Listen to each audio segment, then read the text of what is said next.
Hello বন্ধুরা, এই যে মা পাখিটা এখানে বসে আছে, দুটো ডিম দিয়েছে, ও ওদের তা দিচ্ছে। আর এখানেও আগেও ডিম পেড়েছিল, বাচ্চাও হয়েছিল, কিন্তু বেড়ালে এসে ওদের বাচ্চা দুটোকে খেয়ে নিয়েছিল। কিন্তু এখন দেখুন, আমি ওর কত কাছে এসে গেছি, জাস্ট এক হাতও হবে না, তারপরে ও যাচ্ছে না বা উঠছে না। আমার এত ভালো, এটা আমাদের, সরি সরি সরি, চলে গেল, উড়ে গেল। এই যে দেখুন, আপনারা দেখতে পাচ্ছেন ওর ডিম দুটো। আমি এক্ষুনি সরে যাব, না হলে ও হয়তো বা ভয়ে আর আসবে না।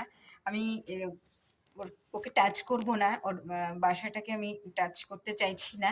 এই দেখুন কি সুন্দর দুটো ডিম দিয়েছে, এখান থেকে ফুটফুটে দুটো বাচ্চা বেরিয়ে আসবে। আর আমি অবশ্যই আশা করছি কিছুক্ষণের মধ্যেই ও আবার ওর ডিমের কাছে চলে আসবে।